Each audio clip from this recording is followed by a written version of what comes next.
어지라고 씨. 容赦ない突き飛ばしが続きます。こうして彼女は 겪어본 적 없는 행복은 멀어 그리웠지만 익숙한 불행은 고압. しかし彼女を突き飛ばしたのはなんと彼氏だった。一体何が起きたのか、時間を数分前に戻してみよう。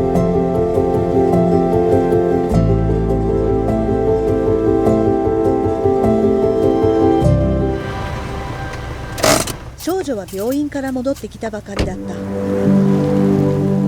階段一段さえ視力を尽くさなければ登れない一人の女性。そうしてやっとの思いで家にたどり着くと、ようやく家に着いた彼女の目に自分のものではない見知らぬ靴が玄関に置かれていました。しかも근데자기는진짜똑똑한것같아聞き覚えのある声と、 어떻게 안보험줄 생각을 다 했어? 걔네 아빠가 암으로 죽었잖아.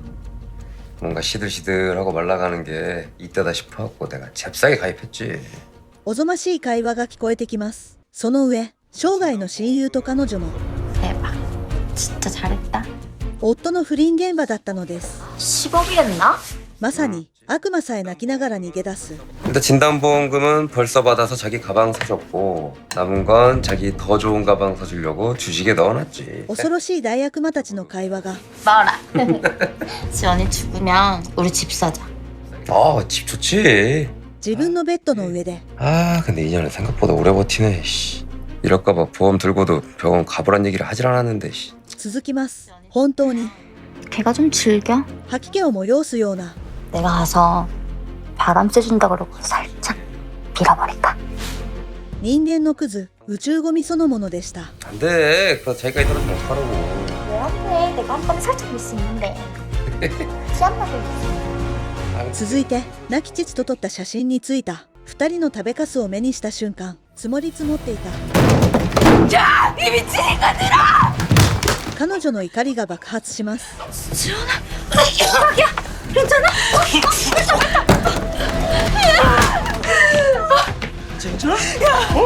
너 이거 보험 사기야. 내가 너 신고할 거야. しかし 야! 常識が通じる相手なら 진짜 씨. ここまで来てはいなかったでしょう。続いてこれまで自分の前で仮面をかぶり 나 두고 가면 용서 안 할 거야? ヘドが出るほど善人ぶっていた友人の姿が浮かびます。 정수민, 言葉では言い表せないほどの 내가 너네 둘 다 죽일 거야. 圧倒的な怒りと裏切られた思いでした。 나 죽일 거라고. 야야야야야! ですが 야 그만해. 아유 씨. 末期がんの彼女にできることは 야 지금 네가 뭘 할 수 있는데? 何もありませんでした。 어? 비켜. せいぜい残った力を振り絞って小さなものを投げるだけでした。そんな彼女に 지원아 宇宙ゴミ1号が近づいてきます。 미안하다고? 이제 와서 뭘 어떡해. 最後まで自分のことしか考えない。 산 사람은 살아야지. どんな罵倒すらもったいない。 넌 어차피 죽을 거잖아. 왜 이렇게 항상 넌 너만 생각해? 生まれつきのクズでした。そこで 넌 안 죽을 것 같아. 야, 넌 안 죽을 것 같냐고. 残りわずかな最後の力で必死に抵抗しますが 뒤질 거면 혼자 굳게 뒤져. 어지라고 씨. 宇宙ゴミ2号の容赦ない突き飛ばしが続きます。こうして彼女は 겪어본 적 없는 행복은 멀어 그리웠지만 익숙한 불행은 고압. 薄れていく意識の中で 자기 어떻게 죽었나 봐. 어차피 죽을 거였는데 뭐 이렇게 죽나 저렇게 죽나 씨. 最後までおぞましい 어차피 암 환자니까 픽픽 쓰러지고 지 혼자 미끄러져서 넘어진 거야. 우리 지금 본 거고 우리도 몰랐던 거야. 2人の吐き気を催す会話を聞きながら 안 본 거 만나는 거 아니야? 이렇게 죽으면? 어? 짧으면 6개월, 기적이 일어난다면 12개월. 自分の人生を 의사가 이야기한 시간마저 채우지 못하고 나는 죽었다. そうして人生を終えます。ところが 자기가 뭐해? 宇宙ゴミ2号が再び自分の目の前に立っています。 병원에서는 뭐래? 本格的な制裁が始まりますが、しかも 정신 차려요. ここは 회사에서 뭐 하는 짓입니까? がんになり数年前に退職したはずの会社でした。 회사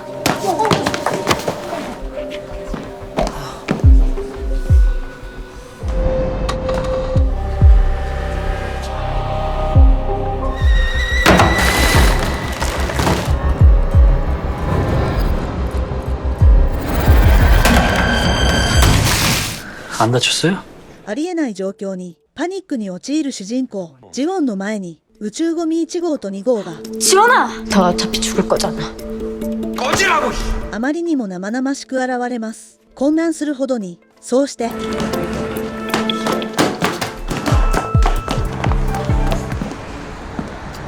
外へ飛び出し周囲を確かめると、命を落とした2023年4月12日から2013年4月12日、ちょうど10年前へ戻っていたのです。信じられませんが、全てが本当にあの頃のままでした。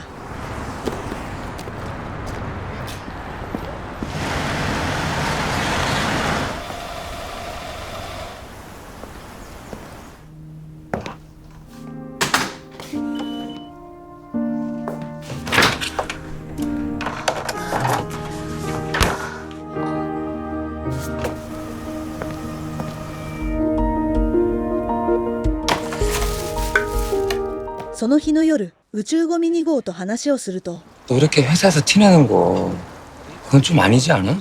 ひたすら遠回しに58,000回転する話術を繰り出します。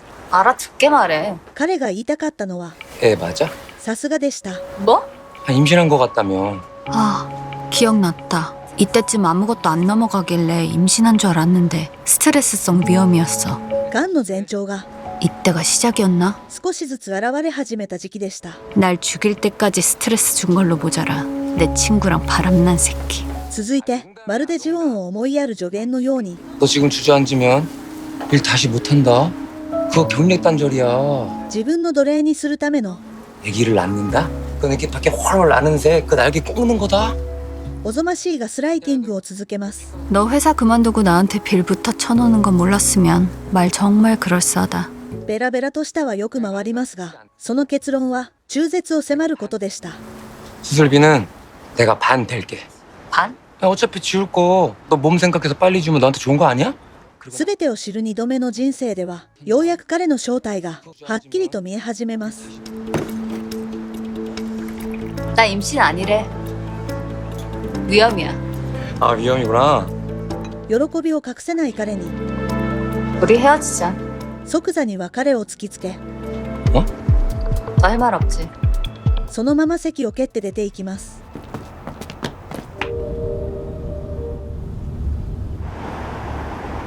そしてその日の夜、 이땐 이미 헤어지는 게 무서워서 원하던 거 다 해주던 때였어. 박민환한테 가 있는 돈도 꽤 되고 신용카드는 현금 서비스까지 썼다. 失敗と不幸そのものだった一度目の人生を振り返りながら、 답이 안 나온다. 二度目の人生を充実させる方法を探します。そして 그 로이젠탈이라고 찐정보 불었거든. 宇宙ゴミ2号とのメッセージから、 로이젠탈? ジオンはあることに気づきます。株だった。 로이젠탈! 박민환 인생 단 한 번의 성공. 길이 보인다. 2013년부터 무슨 일이 있었는지 다 생각은 안 나지만 뭐가 되는지는 확실히 알아. 해보자. 이번엔 제대로 살아보는 거야. 続いて健康診断も受け、 그것 봐요. 그냥 위험이에요. 스트레스 받지 마시고. 二度目の人生という奇跡のような機会を逃さないため、一日一日を精一杯生きていきます。そして何より重要なのは、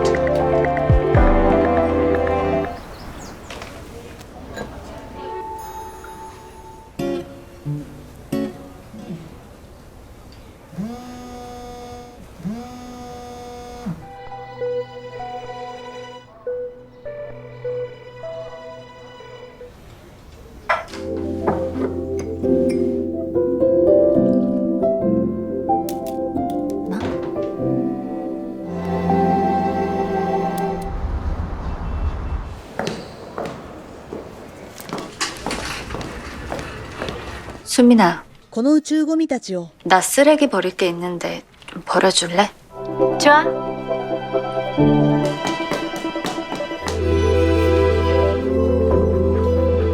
네가 탐내던 내 쓰레기, 最高の復讐を始めます。 내 남편과 史上最高に痛快な人生逆転劇、今から始まります。数日前、 우리 지원이 平然と嘘を並べ、 여전히 예쁘다. 나 두고 가면 용서 안 할 거야? 仮面をかぶっていた女狐。 나랑 오래오래 살아야 돼. 고마워. この時は想像もしていませんでした。 남편 복 없는 년에 친구 복은 있네. 友達運の方がもっとなかったことを。 포기하지 마. 절대. 彼女の人生は 행복했던 때가 언젠지 기억도 안 나는데 왜 이렇게 그리울까? いつだって不幸そのものでした。 빠르면 6개월, 기적이 일어난다면 12개월. 이젠 다 의미 없어. 数年前、 고생했어. 幸せそうに見えた結婚式。 이쁘다. しかし、結婚した途端、 이제 넌 박씨 집안에 시집 왔으니까 내 딸이다. 冷たい空気が漂い始めます。 네가 가정교육 안 돼 있는 건 네 탓 아니야. 불쌍한 거다. そして、 우리 미나리 지네박씨 3대 독자야. 昭和も顔負けの地獄の嫁いびりと、 죄송합니다. 뭐? 회사를 관뒀어? 주식할 거야. ウディルも顔負けの夫も、 얼만데 적어도 나랑 상의는 했어요. 야! 너 지금 나랑 장난하냐? 내 일을 왜 너랑 상의해? 目まぐるしい態度の変化。 엄마 미나리 잘할 수 있지. 미나리 대박 날 거지. 아 그럼. 집에 일이 있어? 너만 집 있어? 時 여기 代遅れな上司のパワハラまで、 이래서 결혼한 여자들이 일하면 안 된다는 거야. 어? 彼女の心は真っ黒に焼け焦げ始めました。 야 지금 뭐 하는 거냐? 죄송합니다. 죄송합니다.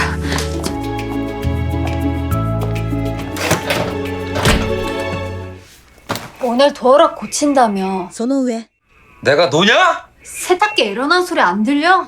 내가 돌려놨으면 그 夫の人間性は完全に壊れきっていました。こうして三位一体となった苦しみに何年も耐えた結果、 위암입니다. 사기예요. 末期の胃がんと診断されたのです。 상황이 좋진 않아요. ところが、 불쌍해서 어쩌나. 義母が憐れんだ相手は 내 아들. ジウォンではなく自分の息子でした。 하필 저런 물건하고 결혼해서. まさにこの息子にしてこの母親。 이래서 사람은 잘 들어야 한다는데. 엄마, 그 강지원이 암이면 나 밥은 누가 차려줘? その上、 아이고 이 착해 빠진 놈아. 뭐 그런 걱정하고 앉았어. 사람이 일을 해야지 병도 이기는 거야. 요즘은 기술이 좋아서 다 괜찮아. この人間とも思えない会話がすべて、 안 그러니?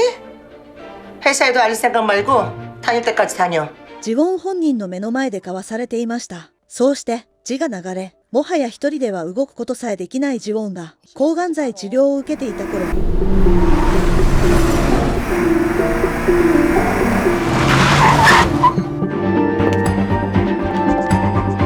家では彼女の吐き気を催すようなハレンチな不倫現場が繰り広げられていました。 강지원 환자분, しかも 이거 치료 계속 하시려면 수납을 하시든 彼女の入院費は 모시고 가시든요. 1ウォンも支払われていませんでした。 죄송합니다. ジウォンが何年も稼いだ金を考えれば入院費が足りないはずはありませんが、宇宙ゴミ2号は連絡がつかず電話にさえ出ません。結局ジウォンは痛む体を引きずり、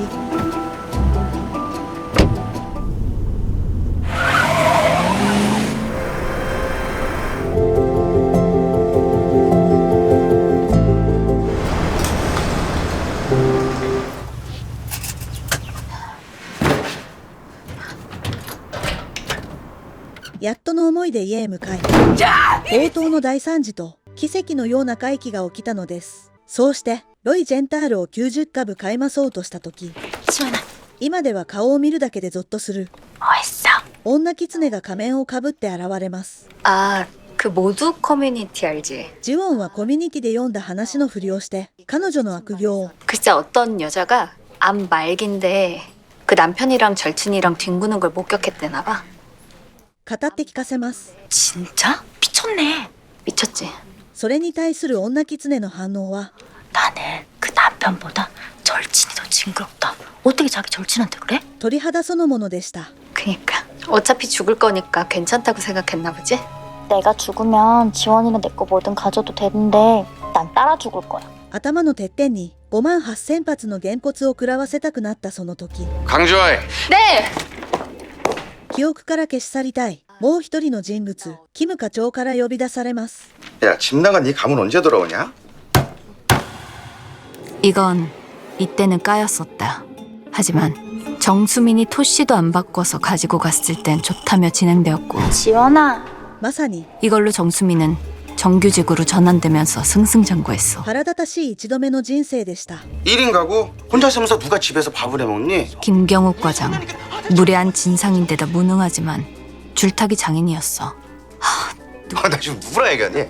キム課長の説教は 저 강 대리님 무슨 생각하세요? 客観性など一切ない。 그 여자가 하고 다니는 게 그게 뭐냐? ただいびるためのいびりでした。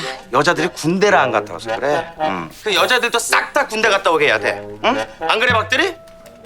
예 맞습니다. 예 추진하겠습니다. 그치?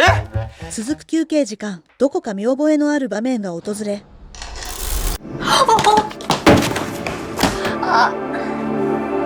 過去の記憶を生かして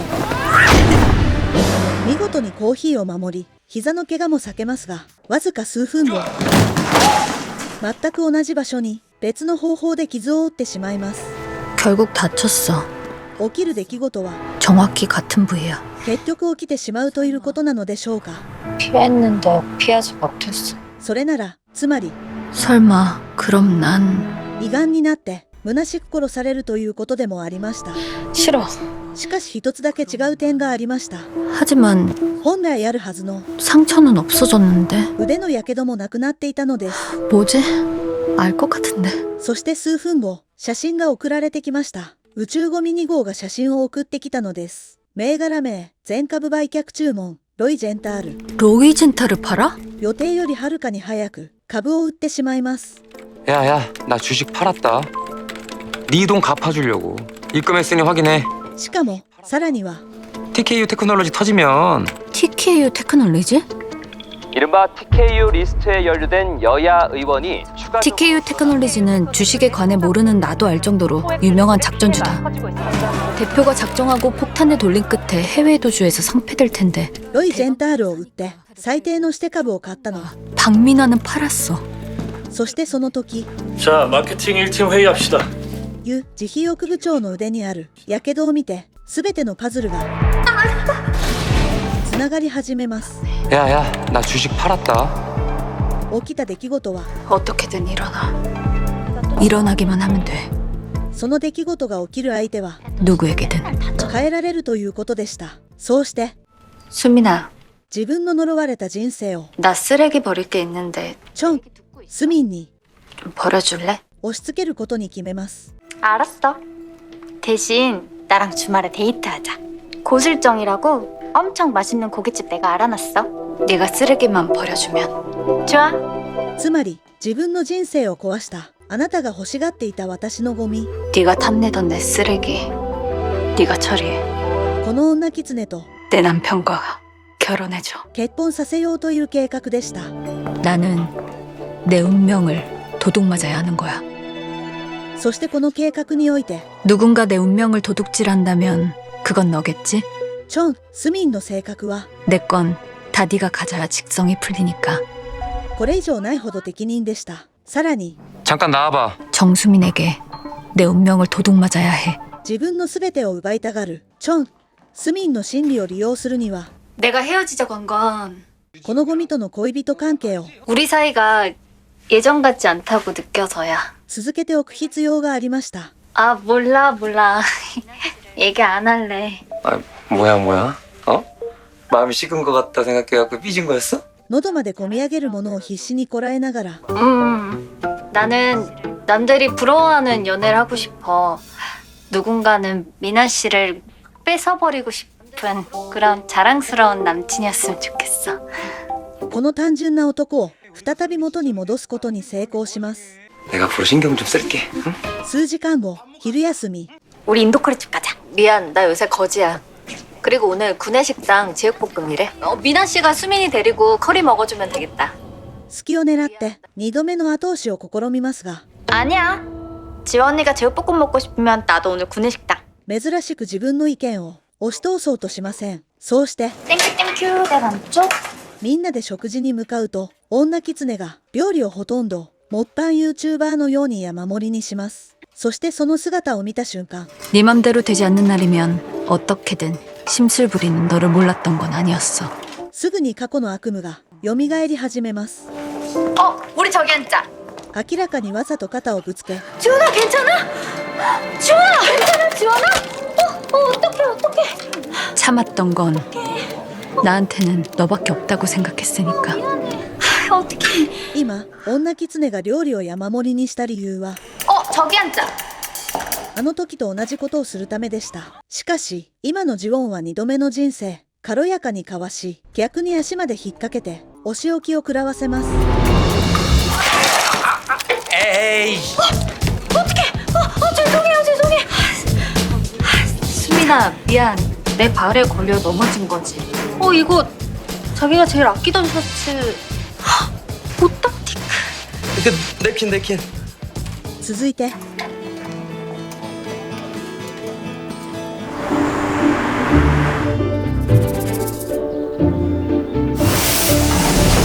양 대리님. 自分のプロジェクトを進めるため、 아우, 내가 이걸 봐서 뭐해. ヤン代理と一緒に取り組むことを決めます。 제대로 읽어봐 주시고 그래도 시간 안 나시면 할 수 없고요. 数時間後、 기획안 잘 봤어. 企画書を熟読したヤン代理に 같이 해보지 않으실래요? 本格的に提案します。しかし、 과장님은 우리랑은 또 다른 시각으로 안 읽어봤어요, 그 인간. 뭐? 보는 신용만 한 거예요. 이번만이 아니에요.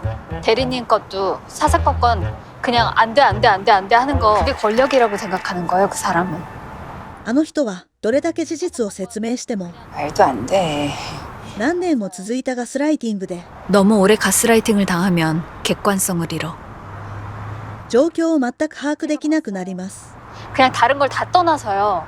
대리님의 의견은요? 내가 과장님과 상의해볼게. 김경욱 과장!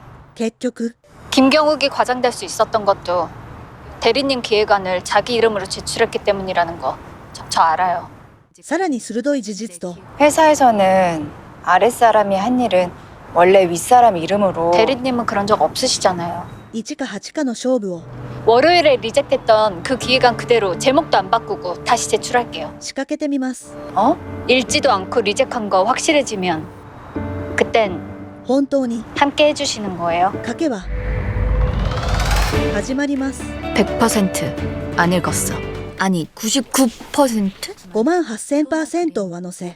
김경욱이 기획안을 읽지 않은 건 확실해. 하지만 표나 그림 뭐든 하나라도 기억하고 있다면 いざ実行するとなると怖くなります。 겁먹지 말자. 내가 맞아. 저 사람이 얼마나 게으르고 일 안 하는 사람인지를 믿자. そうして問題の企画書が 과장님, 검토 부탁드립니다. 새 기획안이에요. 提出されます。ところが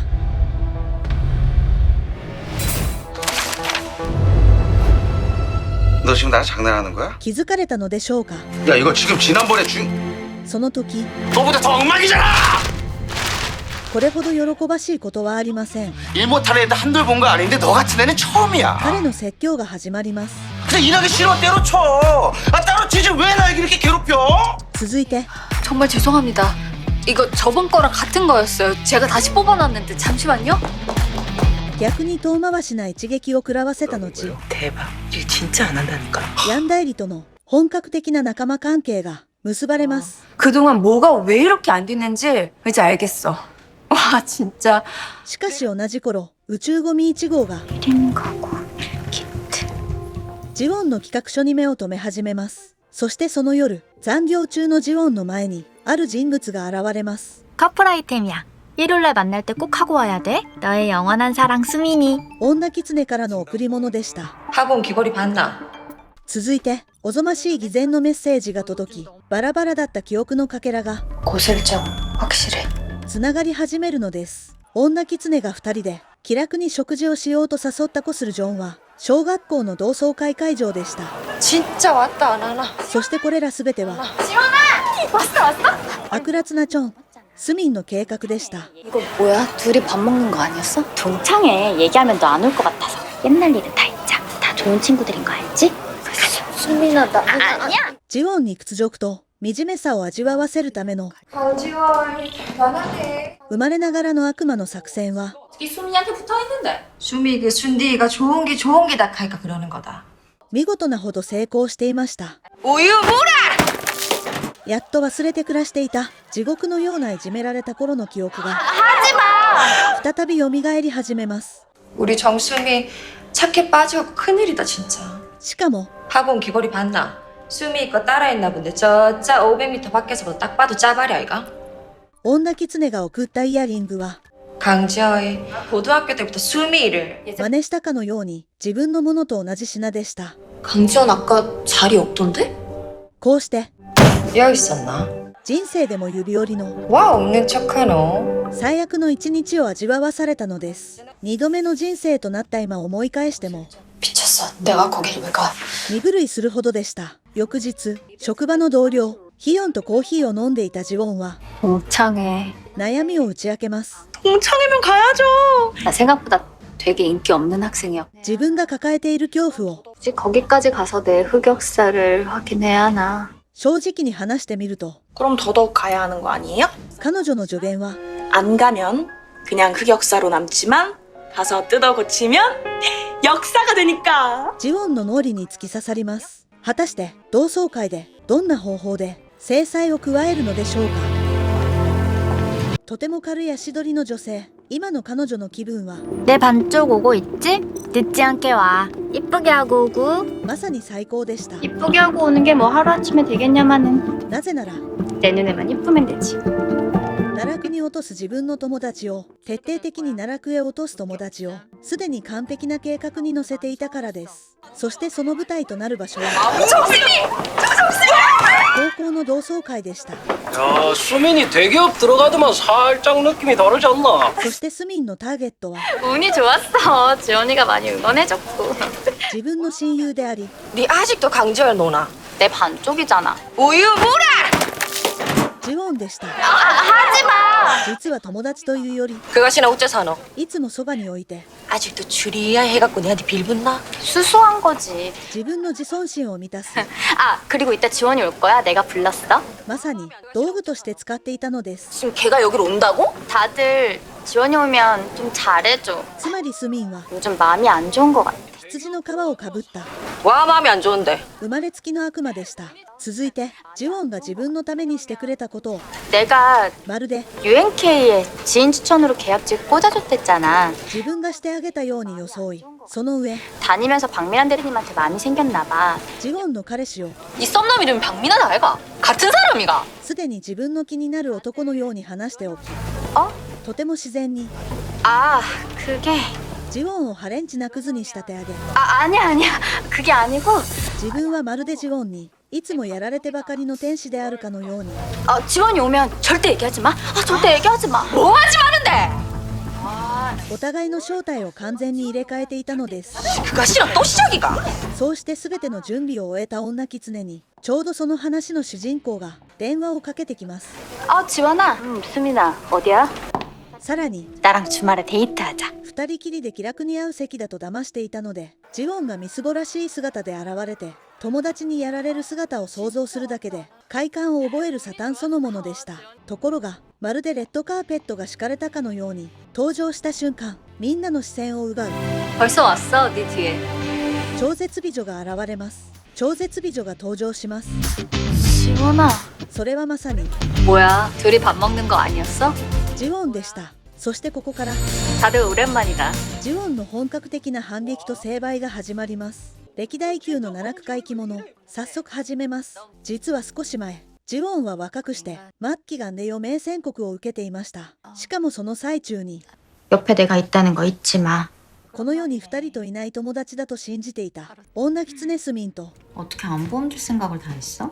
10억이었나? クズ夫も不倫現場まで目撃します。しかも怒りを抑える間もなく 넌 어차피 죽을 거잖아. 왜 이렇게 항상 넌 너만 생각해? この人間のクズ宇宙ゴミたちに 뒤질 거면 혼자 굳게 뒤져. 殺されてしまうのです。ところが再び目を覚ますと世界は10年前に戻っていて、ジウォンは利己的な連中だらけの2度目の人生を 네가 탐내던 내 쓰레기. 完全に変えてみせると 내 남편과 결혼해줘. 誓います。そんなある日、 커플 아이템이야. 일요일날 만날 때 꼭 하고 와야 돼. スミンがプレゼントしてくれたイヤリングを見つめていた彼女は 학원 귀걸이 봤나? ゾッとする記憶を思い出し始めます。2人だけの約束だと思って気楽に行った焼肉屋は実は3年間ずっといじめられていた地獄の同窓会で悪辣なスミンの仕組みによって 수미하면 고기도 못 먹고 다니란데. あらゆる屈辱と 학원 귀걸이 봤나? 수미 거 따라했나 본데 저 짜 500m 밖에서부터 딱 봐도 짜발이 아이가? 圧倒的な惨めさを味わった恐ろしい記憶でした。 와 없는 척하노. そうしてすでに知っている未来をもとにそのトラウマを消し去る完璧なチャンスが訪れますが、彼女のファッションセンスとメイクの実力を見ると同じ未来が繰り返される確率、そして何よりも大事な 꾸미는 게 하루아침에 되는 일도 아니고 運命に立ち向かう勇気すらありませんでした。その時 내일 데이트 하실래요? 2度目の人生で新しく親しくなった会社の同僚ヒヨンから連絡が来ます。そして翌日 은희님 내일 동창회 있다고 하셨죠? 아직 갈지 안 갈지 결정 못했어. 悩みを打ち明けるジウォンに 나 사실 그냥 인기 없는 정도가 아니라 왕따였거든. 아니 왜요? ヒヨンは 그냥 갑자기 날 싫어하더라고. とても根本的で 그냥 물어보시죠. 왜 그러냐고. 그걸 어떻게 물어봐. 아니 안 물어보면 남의 속을 어떻게 합니까? シンプルな気づきを与えます。 상대방이 아무 이유 없는 미친놈들인지 아니면 뭔가 이유가 있는지는 알아야 미련이 안 남으니까요. 振り返ってみれば 이렇게 당연한 생각을 왜 한 번도 안 했지? 彼らが自分をなぜ嫌っているのかさえ知りませんでした。 강지아이 막 고등학교 때부터 수미를. 예제 잠깐만. 강지원 아까 자리 없던데? 이 뒤를 들어야 한다. 그러네. そうして 미련이 남지 않으려면 가야겠네. 運命に立ち向かうことを決めます。続いて 연희도 いつも他人に振り回され受け身でばかり生きてきた自分から抜け出すために 갑자기 스타일이 너무 바뀌면 내가 다시 태어났나 하고 오해할 수도 있으니까 적당히 이쁘게 팝. ただ変わるのではなく 나 다시 태어나고 싶어. 完全に新しくまさに生まれ変わることを決意します。数時間後、生まれて初めて、いや人生2回目でプロの手を経た彼女の姿は死を待つだけの余命患者ではなく世界で一番輝くとても美しい人でした。 너무 예뻐요. 마음에 드세요? 一方その夜 밀키트 말이야. 내가 한 만져줄게. 自分の企画書を見もせずにキャッタしたクズ3号のキム課長が急に手のひらを返し始めます。 기획안을 읽어본 거야? その理由は 팀원은 정수민이 들어가고. 見るからに冷え切っていました。 설마 そしてやはり 오빠처럼 듬직한 남자를 만나야 계속 이렇게 살지. 女狐の事前工作のせいでした。彼女のお兄さんスキルにキム課長はすぐに結婚を飛び越え心の中では子供まで産み始め 이제부터는 진짜 오빠지. 一寸の迷いもなく名前を消してしまいます。続いて 여보세요? 지원아, 나 品のない女狐から電話がかかってきて 부탁할 거 있어서 전화했는데. すぐに 뭔데? 이거 밀키트 기획안 있잖아. 断れなかったジウォンの性格を利用して 손 좀 봐서 내가 다시 내볼게. 내가 좀만 손 봐서 제출하면 안 될까? 企画案を堂々と盗もうとします。しかしもう生まれ変わったジウォンは 안 되지. 애초에 내 기획안인데. 아 왜? 넌 리젝 됐잖아. 느낌 왔단 말이야. 나 정직원 돼야지. 응? 一度目とは違い 미안. 다음에 좋은 아이디어 있으면 줄게. 一刀両断で断ってしまいます。 아, 그리고 続いて一生言えなかったことを 회사에서 지원아 하고 반말하는 거 좀 그래. 우리가 친구기는 하지만 직급도 다르고 경력도 차이 나는데 나한테 커피 심부름한다거나 업무 지시하는 거 좀 선 넘는 거 같거든. 言うべきことを言っていき始めます。 공과 사는 구분하자. 어때? そうして 뭐? 끊어야겠다. 내일 봐. 軽いスカットを前菜として食らわせると 강지원, 네가 감히 나한테? すぐに仮面を脱ぎ捨てて 하여튼 좀만 방심하면 지가 얼마나 찐따였는지 있지. 本性を表し 모르면 내가 다시 가르쳐주면 되지. 내일 꼭 내가 선물한 귀걸이 하고 나오기. イントロの同窓会を 지원이 오면 절대 얘기하지 마. 残酷な方向へ設計していたということでした。しかし同窓会に現れたジウォンの姿は 길 못 찾겠으면 내가 데리러 나갈게. 벌써 왔어. 네 뒤에. スミンの予想を58,000% 超えた女神そのものでした。 다들 오랜만이다. そうして同窓会の主人公は 아니 진짜 강지호이가 이래 예뻐졌다고? 一瞬でジウォンになりますが、さてスミンの仕掛けた罠が 귀걸이도 수미니까 따라하고 온 주제. 発動し始めます。ところが 귀걸이? ジウォンのイヤリングは 에이 아닌데. 아니 이거는 좀 있어 보이는데. 偽物ではありませんでした。むしろ 아 이거는 뭔가 좀 조잡해 보이는데. 女狐に 짜발이 아이가 짜발이. 逆風が吹き始めます。 와 따라샀나 보네. 수민아 진품을 사야지. 너 요새 자바리도 좋은 거 많다 하더라. 5時間前、ジウォンのイヤリングを見たヒヨンは 카피에는 突然イミテーション講義を開いていました。 이건 누가 봐도 무성의급이에요. 진품인 척하려는 의지도 없는 무성의한 카피요. 女狐がこれを送った目的は、こういうものをプレゼントする意図は一つです。 쪽팔려라. ジウォンに恥をかかせて、自分の上級偽物を本物のように見せることでした。 넌 하나 더 있었겠지. 내 것과 비교된 네 것은 진짜. しかしジウォンのイヤリングは、スミンのプレゼントではなく、 제 거고 가세요. 金のスプーンからのプレゼント、 난 진짜 친구가 생겨버린 것 같은데. 本当の友達からのプレゼントでした。 잠시만. そうして前菜のスカットを食らわせた後、突然トイレへ向かうジウォン。その理由は、 강지월 대단하대. 過去の自分への陰口の最後を、 강지월 확실히 대단하네. 彼らが自分を嫌う理由を聞くためでした。 봐라. 강지월이 막 고등학교 때부터 수미를. 얘 잠깐만. しかし、同じところで話が途切れ、 강지원 아까 자리 없던데? 彼女のトラウマとして残っていたザ・グローリーが始まります。しかしジウォンはもう昔の弱い彼女ではありませんでした。顔色のジウォンでした。そうして4人ですら目を伏せて逃げるほどのオーラに、その場の全員が一瞬で凍りつきます。 여 있었나? 없는 척하노? 욱수로. 그럼 続いて 내가 먼저 들어와 있는데 니네 왔다고 마중이라도 나가야 돼? 完璧な理屈で序列整理を終えた彼女は、 신경 쓰지 말고 계속 얘기해봐. 나도 궁금하다. 내가 고등학교 때부터 수민이한테 어떻게 했는지. その続きを聞き始めます。 몰라서 묻나? 수민이 거 다 탐내고 따라하고. 네 지금 그 귀걸이도 수민이 거 따라본 거 아이가? 友達たちにとってジウォンのイメージは、 이거 수민이한테 선물 받은 건데. イヤリングをはじめとして 근데 짭이더라. 남자 박민환이가 뭔가 수민이 썸남한테 관심 있다겠다면서. 殺したい元夫との関係、 고등학교 때도 수민이가 은호랑 사귀는데 헤어지락한 버릇 나온 거 아니겠나? そして彼女の初恋まで UNK 같은 대기업을 지인 추천으로 계약직 꽂아준 친구 썸남을 가로채는 건 너무한 거지. 女狐のあらゆる嘘情報が重なり、正規の悪女にされていました。 야, そこでジウォンは 한쪽 말만 듣고 이렇게 못돼 처먹게 굴 거면 사실 파악이라도 하는 성의를 보였어야지. 事実の爆弾を投下した後、 잘 들어? 女狐の嘘を 난 UNK 대리야. 내가 입사 7년 차인데 수민이는 언제 입사했대? 一つずつ 응, 자기야 나 동창인데 전화했었어? 내 친구들이랑 인사 좀 해. 안녕하세요. 저 강지원 남자친구 박민환이라고 합니다. 一つずつ 됐지? 確かな根拠とともに暴き始めます。 지원아! 어디가? 야! 강지월! 10年以上のガスライティングに洗脳された彼らは、 그래 다 좋다 하자. 근데 암만 어릴 때라도 친구 남친 좋아한다고 헤어지락 한 건 뭔데? まだ正気に戻っていませんでした。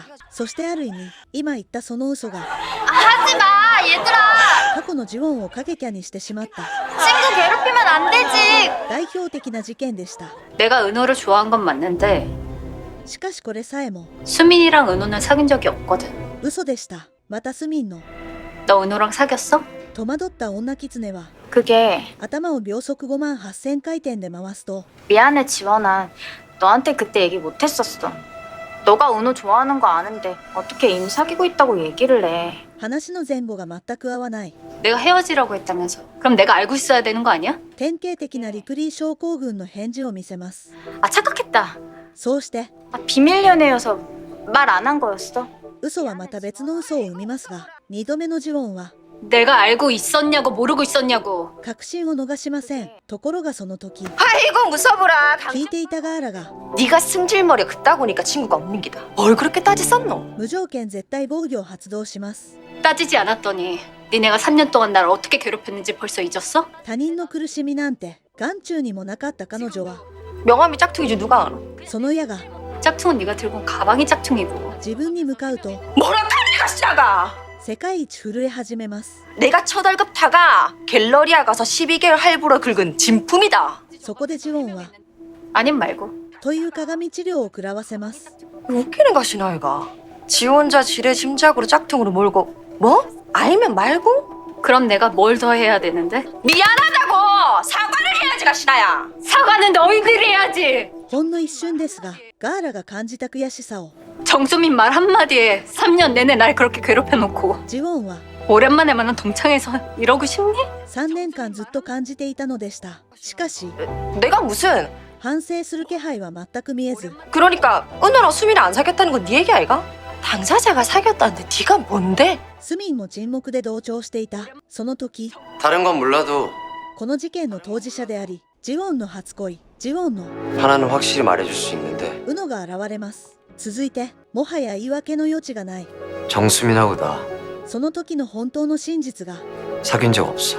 明かされます。そうして2人の立場は一瞬で入れ替わってしまいます。しかし 네 내 좋아했나? ウノの登場に 그때 와 그런 건데. すぐ女子高生時代へ戻ってしまったジウォンは恥ずかしさで固まり始めます。ところがその姿を一人の男が見ていました。 동창회를 저렇게 예쁘게 하고 가? 彼の名前はユ・ジヒヨク。ジウォンと同じ会社の上司であり財閥3世で普段は正体を隠している。本来なら彼女とは全く関係のない人物でしたが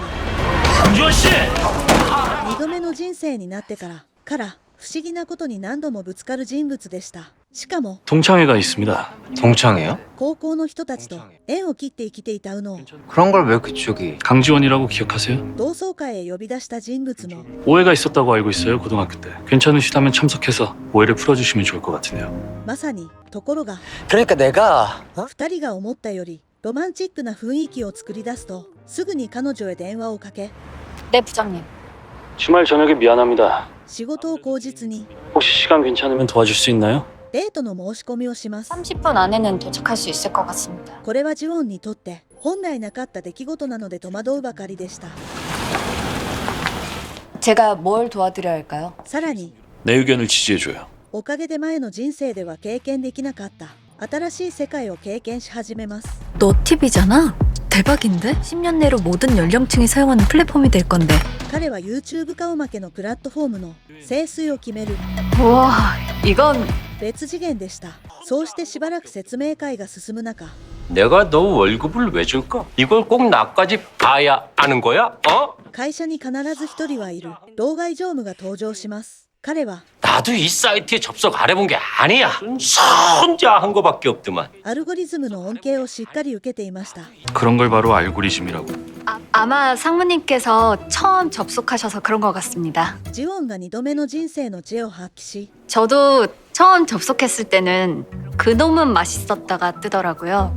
아무래도 처음엔 흥미를 끌기 위해 자극적인 컨텐츠를 먼저 추천하다 보니까 그런 것 같은데 常務に恥をかかせることなく落ち着いて説明を続けますが 야, 帰ってきたのは 너는 여기서 꽃처럼 웃고만 있으면 돼. 왜 자꾸 시건방지게 말이 길어? 最悪の発言ばかりでした。ところがその時 야가 아니고 강지원 대리입니다. 今回もまた慈悲欲が乗り出し 아니, 유 부장. 기대하는 직원이라 의견을 듣고 싶어서 데려왔습니다. ジウォンをかばうと同時に 유 부장이 칭찬을 다 하네. 彼女の 일 잘하는 좋은 사람은 곁에 둬야죠.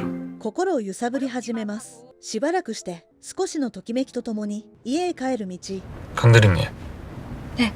廃棄物1号が現れます。彼女はすぐに熟睡モードに突入し 밖에선 잘 안 보일 거예요. かろうじて危機から逃れます。廃棄物2号の登場で二等兵も驚く寝つきの速さを見せます。そうして彼女が運命に逆らうと 수민 씨? 新しい運命が始まり始めます。数時間後やっと家に着いたジウォンはミンファンの電話を受けるのですがスミンの声が聞こえてきます。すぐに過去の記憶が蘇り気分が悪くなった彼女は 그래도 올해는 못하겠다 이런 거. 頭の中に一つの考えだけを浮かべます。それはちゃんと処理された 그러니까 둘이 빨리 결혼해줘라 제발 제발 제발 제발. 2人のゴミたちの結婚でした。翌日 왜 안 오는 거야? 同窓会の後やきもきしていたスミンの前にジウォンがオフィスルックの正解を見せつけながら誰よりも堂々と登場します。 오늘 무슨 날이에요? 初めて見る彼女の姿に 와, 자기 너무 예쁘다. みんなの視線も180度変わりました。特に 아니 뭐야 나와トラッシュ1号の口元には 자기야 저 몰라보겠다. 자기 놀래켜 주려고 했지. 깜짝 놀랐네.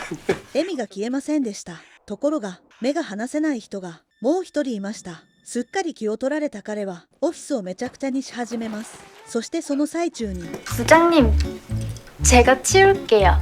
그럼 부탁 좀 하죠. 今の彼には眼中にもありませんでした。 오늘 続いて 그 출근 복장이 좀 아닌 것 같네요. 余計な難癖をつけながら自分の感情を隠そうとしますが、 누가 봐도 출근 복장인데 왜 今の状況を説明するには 지적하세요? 力不足でした。 아, 続いて 그 안경 벗은 걸 처음 봐서 내가 그렇게 느꼈나 봐요. 言えば言うほど 어제도 보셨는데 雰囲気が妙になり始めます。彼のその場しのぎの能力は 어젠 주말이었고 회사에서는 처음이니까. 完全にポンコツ級でした。そこでジウォンが 그러고 보니까 부장님도 렌즈 끼셨네요. 話題を変えてあげると 훨씬 멋있으세요. 無事に状況は終了します。 렌즈 같이 맞춘 거야? 뭔 소리야. そして実はこのコンタクトも 저번부터 느꼈던 건데 ジウォンの勧めで 렌즈 껴보시는 거 어때요? つけたものでした。彼が急にどうしてこうなったのか6難原則で説明するのは不可能でしたが、ジウォンを好きなことは 58,000% 確実でした。数分後 설마 나 오해하는 거 아니지? 先延ばしにしていた 애들이 진짜 왜 그런지 몰라. 유치하게 10년도 더 된 이야기 가지고. 2人の会話が始まります。 어떻게 널 믿지 않을 수 있을까? 今のスミンの言葉と 끝까지 가보지 않았다면 지금 내가 널 行動だけを見れば 믿지 않을 수가 있을까? 昨日はまさに夢のようでした。 말 실수했을 줄 몰라도 알잖아. 나 잘 헷갈리는 거. しかし今はこの全てが醜くて醜い仮面だと分かっているので 어제는 화가 좀 났었는데 생각해보니까 이상하더라고. 네가 굳이 은호랑 사귀는 척하면서 내가 헤어지랬다고 거짓말할 이유가 없더라고. 女狐の得意技を借りて 날 이상한 애 만들어서 괴롭히고 싶은 게 아니라면. 許すふりを演じながら 근데 그러면 너무 미친년이잖아. 彼女の急所を深く刺し始めます。 그치. 내가 그럴 리가 없잖아. それでも平然としたふりをするスミンに 근데 나 그냥 안 넘어가.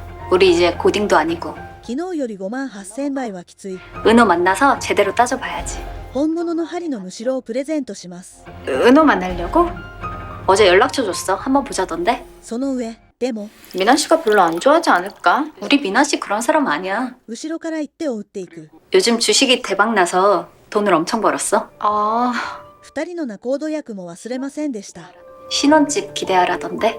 いつの間にか大金時間が訪れ、ジウォンは 아, ジヒヨクとの出会いがただの偶然ではないことを 실례하겠습니다.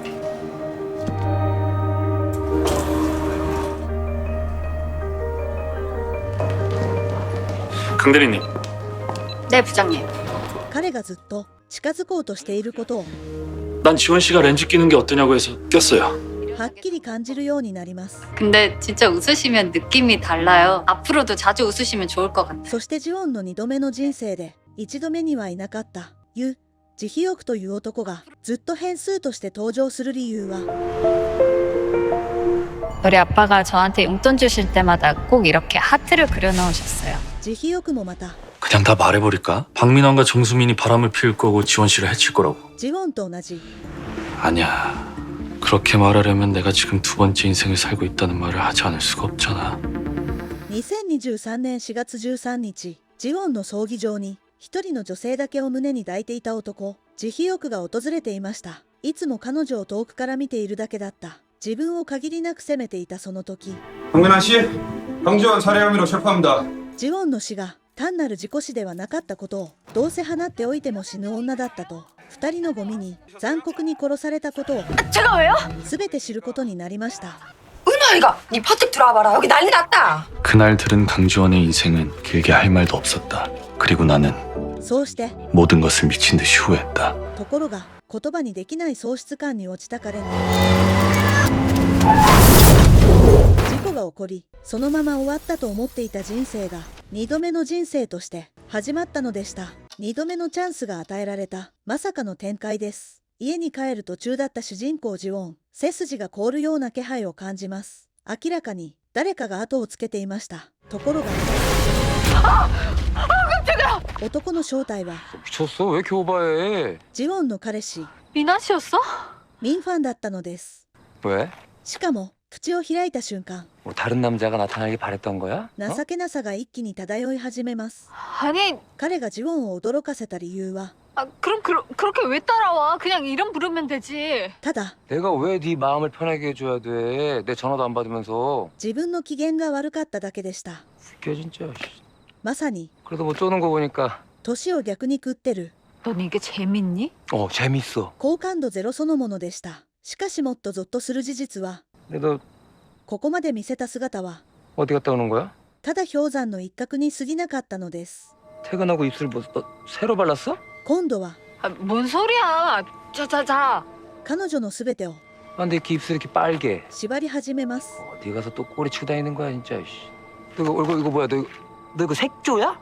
最近急に綺麗になったジオンのせいで 발그레해갖고 不安に追い詰められていた彼はついに 피는 못 속인다더니 진짜. 言ってはいけない言葉まで吐いてしまいます。 방금 뭐라고 했어? 幼い頃浮気して家を出て行った彼女の母親について 미나 씨 방금 뭐라고 했냐고. 親を侮辱する言葉をぶつけたのです。 난 말도 안 했어. しかも失言に気づくと 네가 요즘 하고 다니는 게 수상하니까 그런 거잖아. 어? 逆ギレし始めるのです。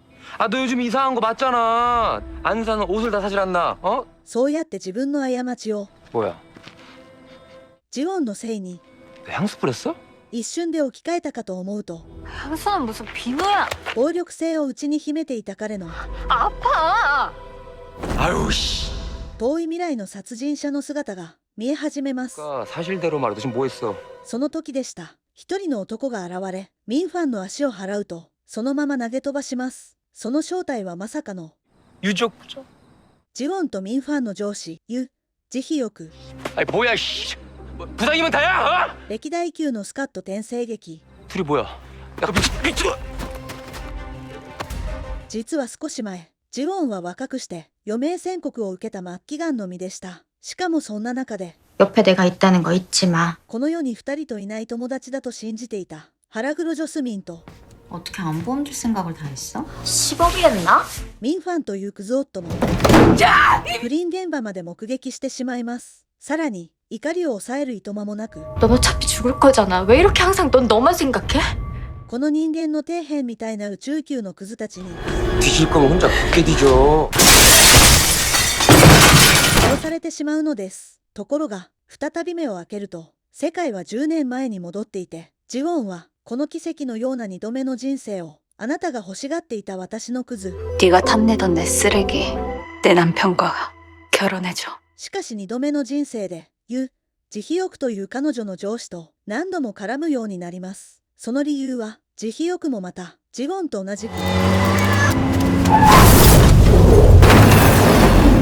く2度目の人生を生きていたからでした。2度目のチャンスが与えられた。しかもジウォンはまだ知りませんが、ジウォンと彼の縁は2人の大学時代まで遡ります。ジヒヨクの入隊後初めての休暇を祝ってくれていた後輩たち、心からの歓迎かと思いきや、彼らが歓迎していたのはジヒヨクではなく財閥3世の財布でした。その時でした。突然空気はキングダム状態。彼女は今立っているだけでも奇跡なほど完全な泥酔状態でした。そこで 아, 죄송합니다. ジヒヨクが急いで席を離れようとしたその時、 원자진, 우리가 죽을까? 어버거라고 고사를 지내는데 道端のゴミみたいな連中の 외면하는 건 예의가 아니지. 悪臭のする会話を聞いてしまいます。結局戻ってきたジヒヨクは 괜찮아요? 전 못해. 彼女の世話を始めます。 혼자예요? 일행은? 彼を待っていたのは 3월 2일에 아빠 돌아가셨거든요. 그래서 혼자예요. 全く聞きたくなかった。 그리고 남자친구랑도 완전히 헤어졌어요. 그래서 진짜 혼자예요. 地獄の TMI でした。 친구는 있을 거 아니에요? 친구는 ところがこの女、会ってまだ5分しか経っていませんが、 좀 비호감이라서요. 친구가 없어요. あまりにも哀れに見えました。結局酔いが覚めるまで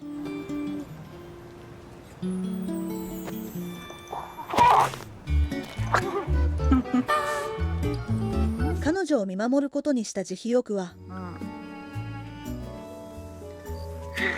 자, 맥주. 감사합니다. 酔ってコーラとビールの区別もつかないこの女性から 역시 술은 맥주지.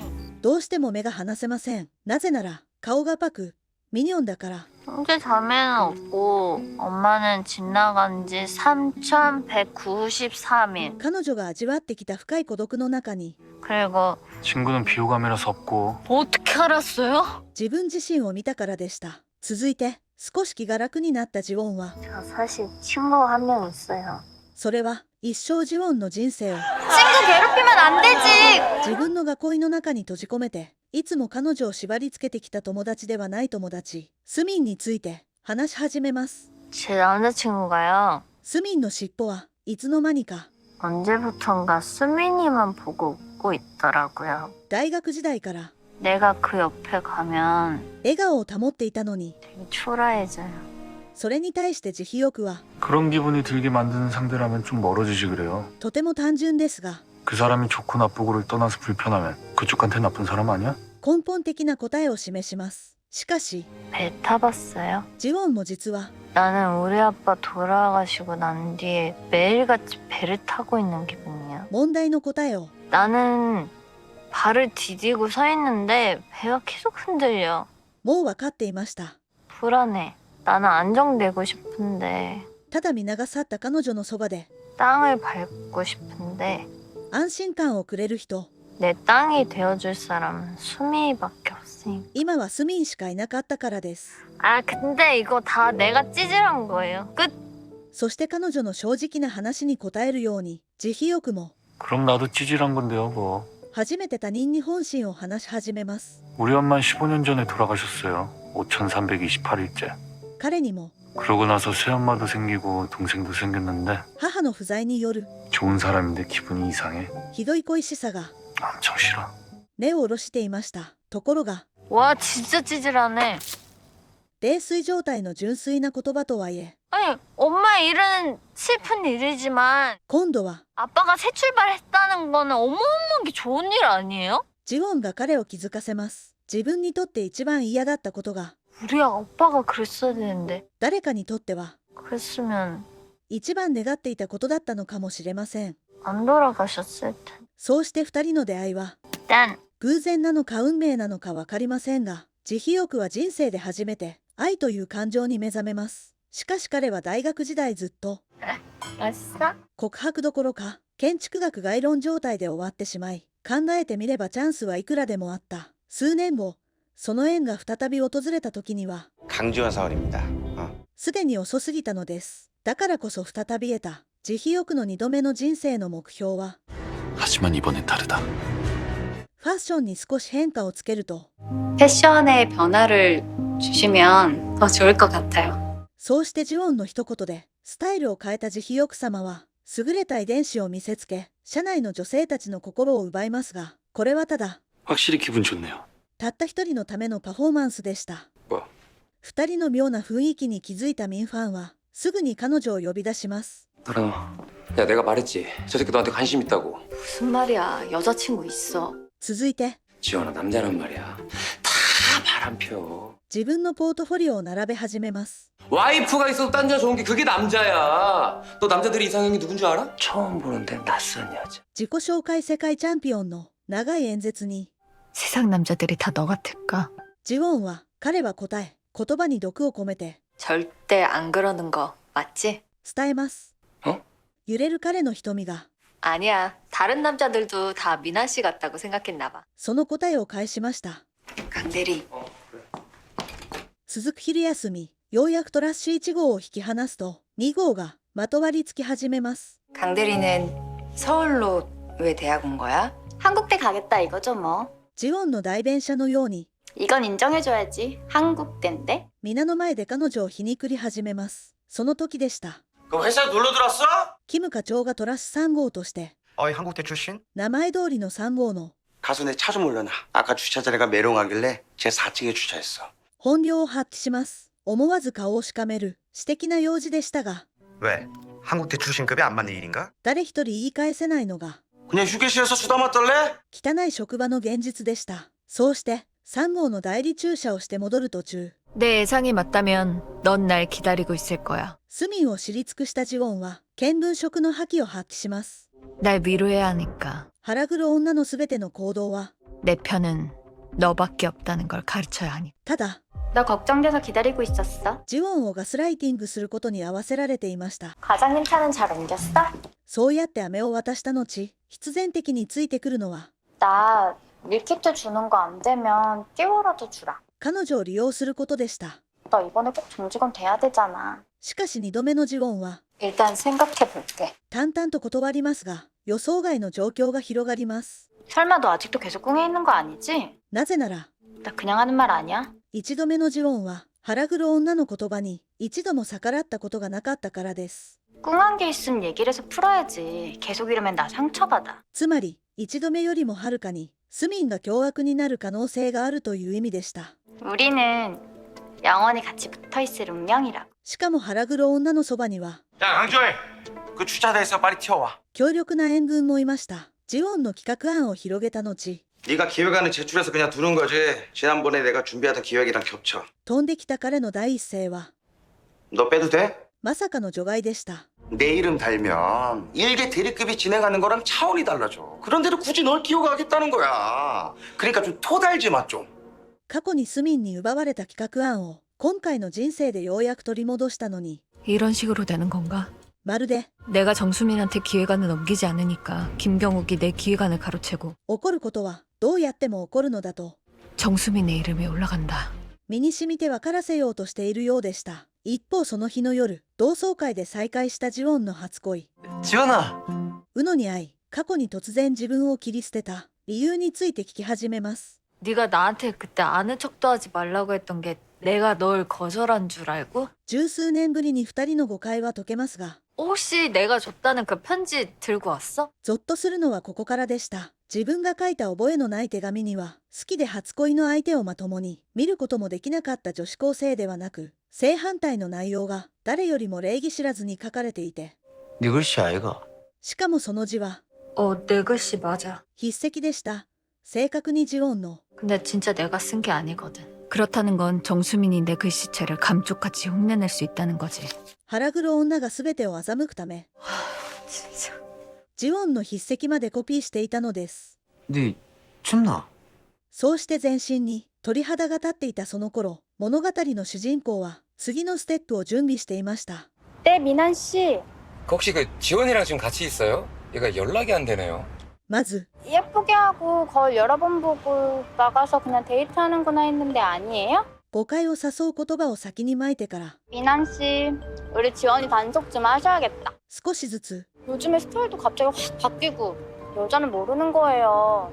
지원이네 엄마도 지원이 낳고 나서 소울메이트 찾았잖아요. 罠を発動させます。 지원이 어머니가 ジオンと連絡が取れない状況と、 바람이요? 刺激的な単語、 어머, 미난 씨 몰랐어요? そして腹黒女式のメソッド演技で、 어떡해, 나 실수한 거죠. 三位一体を完成させながら、 진짜 미치겠다. ミンファンの不安を 58,000% 増幅させてしまいます。 아니 바람이 유전도 아니고 별 문제 없잖아요. そうしてスミンの仕掛けに見事に釣られたミンファンが、 네 가서 또 꼬리 치고 다니는 거야 진짜. 彼氏なら言ってはいけない 피는 못 속인다더니 진짜. 言葉を吐き出したのです。 방금 뭐라고 했어? しかし2度目のジオンは、 정수민이구나. 정수민이 엄마 얘기를 했어. すぐにまたスミンの策略だと気づき、同時に慈悲欲が現れ、イントロの状況が広がったのでした。 둘이 뭐야? 同じく2度目の人生を生きる慈悲欲は、トラッシュ1号の顔を見るだけでも、 어차피 냅두면 뒤질 년이었다고. 怒りがこみ上げます。 부장님! 彼の気持ち悪い言葉が、 부장님 이러시면 안 돼요. 頭の中で何度も回っていたからでした。 부장님! しかしこの信じられない現実を話すこともできず、1号がそのまま逃げ出して、状況は収まります。しばらくして、少し落ち着いた2人。 근데 부장님은 여기 왜? 아, 普段からアドリブ力が世界58億位だった慈悲欲は、 전화 안 받았어. 1度目の人生のように後悔しないため、 그래도 혹시나 만에 하나 왜 걱정하시는 거예요? 퇴근 시간 이후에요. 저한테 혹시나나 만에 하나나 무슨 일이 생기더라도 부장님하고는 상관없어요. ただ何も計算せず、 상관이 있어요. 自分の正直な気持ちのまま、 난 걱정돼요. まっすぐ進むことを決めます。 박민환 씨가 강지원 씨를 다치게 할까봐. しかしジオンは、 박민아는 저한테 손댄 적 없. 방금 손대던데? 慈悲欲のこうした行為がとても居心地悪かったのです。 이건 뭐 대단한 건 아니고요. その理由は、 희연 씨다. 親しい会社の同僚ヒヨンと慈悲欲がデートしている姿を偶然目撃していたからでした。 부장님의 마음 불편해요 전. これはジオンの立場では、 전 개인적인 이유로 바람 피는 걸 싫어해요. どれだけ偉人でも、 특히나 상대의 마음을 배신하는 건 없어야 한다고 생각해요. 絶対に許せない条件でした。 저한테 희연 씨는 ところが 그러니까 내가 지금 유희연하고 연인 사이인데 바람을 피려고 하는 중이라는 거죠? 아니에요? 慈悲欲の反応が少し変でした。なぜなら二人は 희연아, 용건을 5초 내로 말하지 않으면 이 통화는 폭파됩니다. 5, 4. 사랑해? 仲が良ければ幸いな。 시한부 선고라도 받았어? 헉, 이제 내 호적에서 빠지는 거야? 兄弟だったからです。 유희연 유지연. 間もなくジウォンの口元がジョーカーに乗り移られ始めます。そうして誤解が解けると、 내가 展開速度ナンバーワンのスカッとドラマらしく、すぐに、 많이 좋아해요.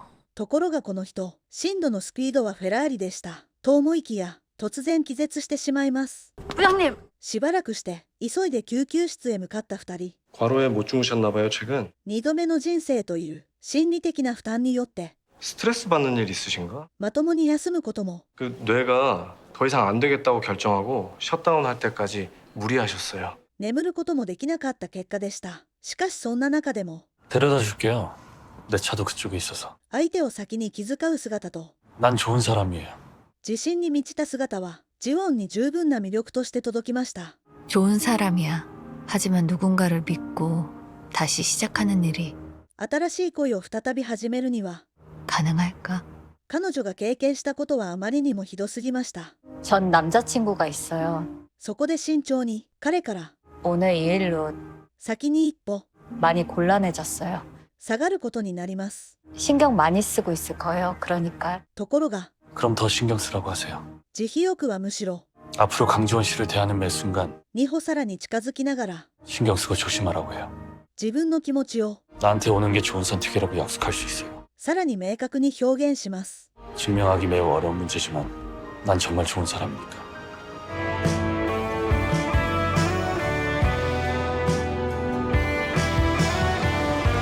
翌日、 장조리, 珍しくキム課長が、 나랑 점심 먹자. 彼女を呼び出します。 양대리, 거기로 같이 와. どこか冷たい空気が漂う中、緊張している二人の前に、 아, 미안. 그 왕응이 사모님 알지? 同じ種類の古臭い常務、有名人と自分の 내 사돈으로 내 팔촌 되시거든. コネを誇示し始めます。続いて、 나 같은 상사가 어디 있냐? 気持ち悪いほどの 아이디어 하나 덜렁 들고 온 애한테 상무 연초까지 돼. 自画自賛を続けていた彼は、すぐに 내 이름을 빌려주겠다. 本性を表し始めます。 내가 다 일이 되게 하려고 하는 거지. まさに、 그니까 일은 내가 다 하고 자기는 날로 먹겠단 말을 이렇게 하는 거야? ただのりのラスボスでした。 너무 허황돼. 이러면 실행이 안 되지. しかも、 그냥 있는 거 포장이랑 재료나 좀 바꿔서 彼女の企画案を、 유명한 셰프들 이름만 빌려와서 브랜드 만들고 さらに別の方向へ完全に、 우리 회사 유통망 실어서 배송하면 딱이겠네. 想像できる最悪の方向へねじ曲げていました。 그건 안 됩니다. いつの間にか彼女のお得なミールキットは、 뭐?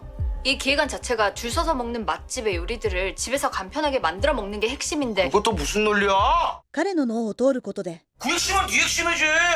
내 핵심은 난 이걸로 찾아온다고. ぼったくりキットへと変わり始めます。 야, 너 정도 급은 그냥 시키는 일만 하는 게 제일 편하다고. さらに、続けて異議を唱えるジウォンを、 그럼 이 아, 기획안이 됐고. 企画案の発案者である、 넌 여기서 빠져. 体質、 과장님 이거 제 기획안이에요. ただ自分の利益だけを守る、 야, 너 웃긴다. 最悪中の最悪の、 이 기획안이 왜 네 거야? 伝染するゴミ上司でした。 엄밀히 따지면 이거 회사 거야. そうして、 넌 오늘부로 손 떼고 양주란 대리와 정수민 사원에게 인계해. まさに目を開けたまま花を切られます。ところがしばらくして、ジウォンを先に返したキム課長は、 부족한 제 생각에도 기존 제품의 포장만 바꿔서 내는 건 뭐야, 그런데? 突然方向転換を始めます。実は先ほどの発言は、 공정은 좀 단순해야겠지만 그럴 순 없지. ただ、 밀키트로 제대로 갈 거야. 일단 괜찮은 맛집 리스트 뽑아봐. ジウォンを外すための、 그럼 일부러 응, 일부러. 彼の気持ち悪い作戦だったのです。キム課長は最後の仕上げとして、 정신 차려.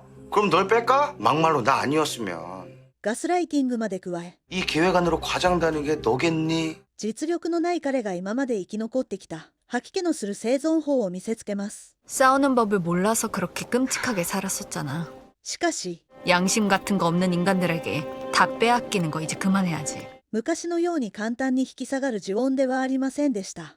이번에는 그 어떤 것도 뺏기지 않아. ところが翌日、 아, 안 그래도 홍보 전략에 대해서 생각해 봤는데요. 彼女はむしろ 왕응인 상무님의 이름을 전면으로 내세우는 게 좋을 것 같아요. マーケティング案を提示します。そうして、ジオンのアイデアは、目立つことが好きなキム課長、彼女の味方であるユ部長、前に出るのが好きなフル株のワンジョームに、フリーパスで決済され、退勤途中のバス広告に選ばれたワンジョームのミールキットは、莫大な広報費をかけて、 저 왕흥인이 보증합니다. U&K の主力商品として全国に紹介され始めます。そうして成功裏にローンチされた中で隠されていた 드디어 내일이면 왕응인 상무의 출장이다. ジオンの狙いが明らかになります。彼女がワンジョームを前面に出すマーケティング案を知らせた理由は前世の記憶のかけらの中で 네가 와서 부딪혔잖아. 彼の機内パワハラ映像が広まり大きな議論になった事実を利用するためでした。そうして押しを切り例の朝が明けます。しばらく重々しく構えていたワンジョームに 누구야? 강주한 대리입니다. ジオンが電話をかけます。 아니 이거 진짜 도라이였네. 続いて 너 따위가 내 번호 어떻게 알았어? 지금 상무님께서 진행 중인 밀키트는 원래 제 겁니다. 彼の最悪な、いや、火のような性格に 야 너 끊어봐. ガソリンを注いでしまいます。もう彼女は 나는 넘어뜨리기 위해 최선을 다했어. ワンジョームが燃え上がるのを 야 이리 와봐. 対岸の火事を見るように観戦すればいいだけでした。 안 그래도 빡치는데 이거 뭐야? 내 옆자리에 왜 사람이 있어? 普段の傍若無人な性格と 예약하신 자리로 모셨습니다만 불편하신 부분 있을까요? ミールキットの宣伝がもたらした 나 누군지 몰라? 왜 내 옆에 사람이 있어? 이젠 쉽네. 彼を 네가 월급을 왜 받는지 생각을 좀 하면 하고 싶은 말이 있지 않을까? 正規のパワハラ男にしてしまいました。 아, 상무님? しかも 이륙할 때까지는 의자를 바로 세워주시고 안전벨트를 착용해주시면 감사합니다. チーフパーサーが来ても同じでした。 장난해? 그리고 승무원 폭행은 불법 행위로. 폭행이 무슨 말이야? 좀 갖다 댄 걸로. 彼の論理はほとんど 내가 이렇게 들고 있는데 네가 와서 부딪혔잖아. 完全にタクッと音がしてうっと死んだ級の理屈でした。 이것들이 진짜 어디서 감히? そうして 뭘 봐? パワハラ世界記録を更新していたワンジョームはすぐに解雇され、それを見ていたジオンにはスカッと5800杯を飲んだような爽快感が訪れます。恨みが晴れる音が聞こえてきます。気分最高の彼女の選曲はその時でした。また慈悲欲が登場します。続いて 아, 저 부장님. ラブコメの定石シーンが広がります。 BTS네요. 저도 좋아하는데. 사실 지금 기분은 다이너마이트를 듣고 싶은데 아무리 찾아봐도 없더라고요. ところが 다이너마이트 최고죠. 제 취향은 봄날 쪽이지만. 저도 봄날 좋아하는데. 会話の中で互いに説明できない既視感を覚えます。 봄날. その理由は 다이너마이트. BTS のダイナマイトは BTS の春の日は 저 말고 다른 사람. ランニングマン顔負けのワークショップが進む中、キム、ジョンムクが憑依したかのような女、スリン、 탈락. あっさり一人を蹴落とした彼女の目に、 제일본은 누가 가지고 있는 거야? 今回のゲームの一等商品を、 우리 지원이. 一番ちょろい、かも、いや、友達のジオンが持っていることが発覚します。その頃、一生譲ってばかり生きてきたジオンは、 좋은 걸 가져본 적이 없어서 그런가. 지킬 게 있으니까 되게 힘드네. 壊滅的なポーカーフェイスを見せていたその時、彼女の背後に、ゆっくりと悪女スミンの影が近づいてきます。近づいてくる影は悪女スミン。 미안 지원아. ところが、ジオンが狂った反射神経を見せつけて、チョンスミンはまさに、 아우 깜짝이야. 어머 어떻게 팔찌 꼈네. 가만히 있어. 움직이지 마. 더 아파. スミンを振り回し始めます。ジオンが荒顔負けの絶対防御を発動できた理由は、彼女が今、 화난 거 아니지? すでに全てを経験した2回目の人生だったからです。 이거 게임이잖아. 그리고 애초에 네가 덤벼들지 않았으면 이런 일 없잖아.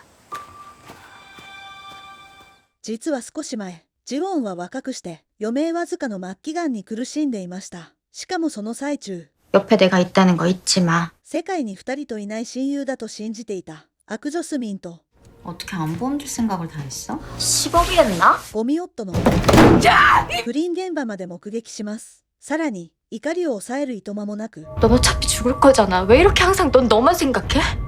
この人間のクズどもに殺されてしまうのです。ところが、再び目を開けると、世界は10年前に戻っていて、ジウォンはこの最悪な2回目の人生をあなたが欲しがっていた私のゴミ、 네가 탐내던 내 쓰레기, 내 남편과 결혼해줘. 決意します。1回目の人生では全く関わらなかった男。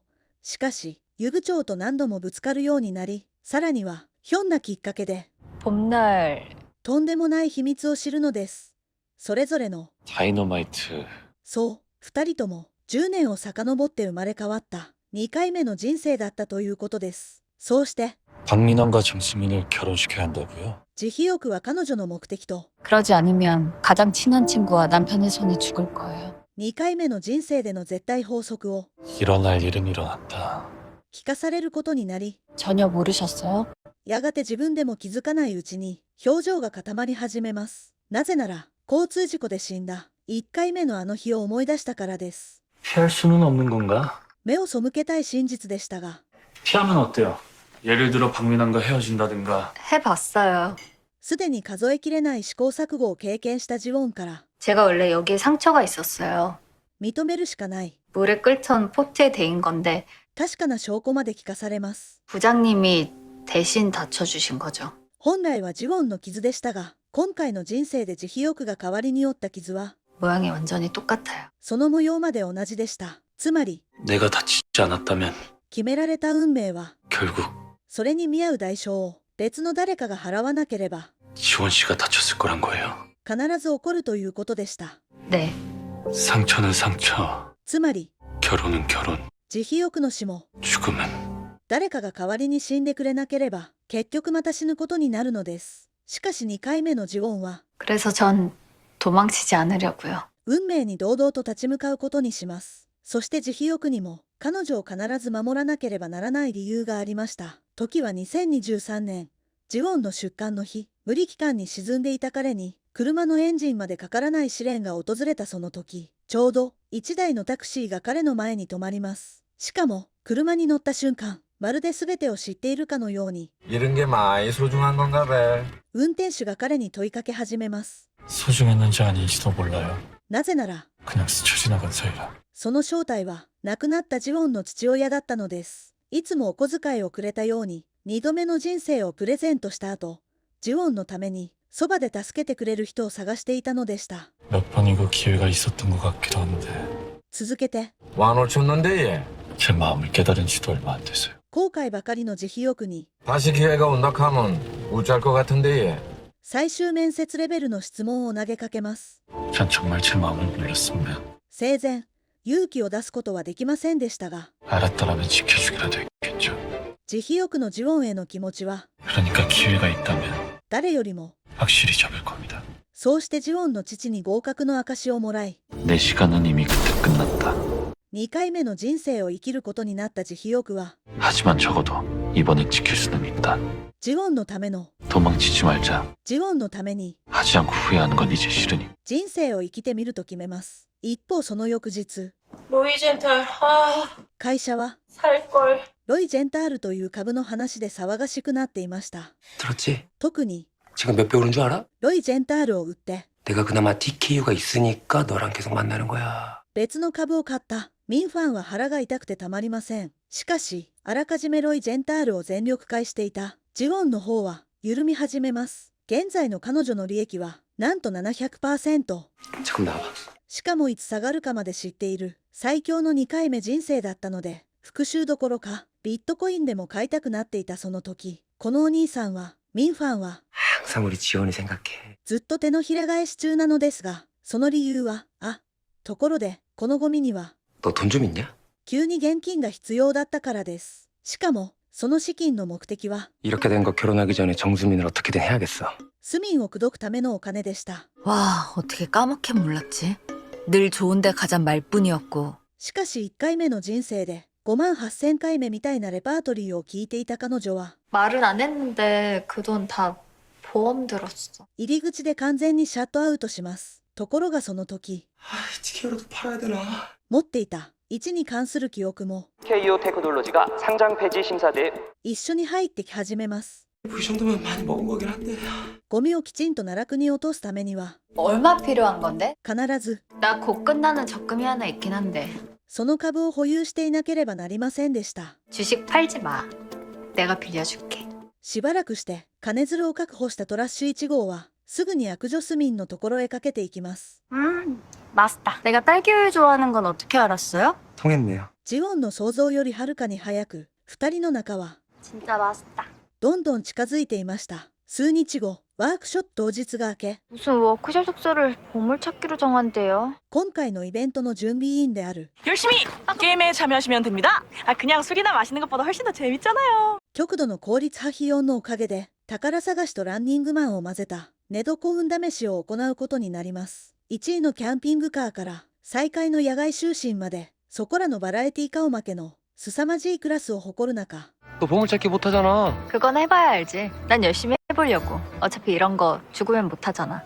2回目の人生だからこそ言えるジオンの物騒なコメントと、 이럴 때 여자들은 가만히 앉아서 굿이나 보고 떡이나 먹으면 돼. 오빠 믿지? 오빠가 1번 캠핑카 얼른 찾고 여자팀들 거 다 찾아줄게. ミンファンの速脱落を皮切りに本格的な宝探しが始まります。 내 기억이 맞다면 박민아는 저대로 5번 확정. 침낭에서 주침했어. 나는 겨우 4번만 찾고도 숨어있다가 비방용 텐트에서 찾고. そしてスミンは女好きだったキム課長を利用して 뭐 더 필요한 거 없나? 우리 사진 찍어요. やはり1位を取っていました。 이상할 정도로 정수미는 항상 좋은 것만 가졌었다. ところがその時、いつも欲しいものを手に入れる悪女だけの秘訣を目の当たりにします。 캠핑카라고 너무 어렵게 숨긴 거 아니야? まず最初に必要なものについての 물에 들어갈 사람이 누가 있어요? 情報を得た後、 어렵네. 미나 씨는 수영할 줄 알아?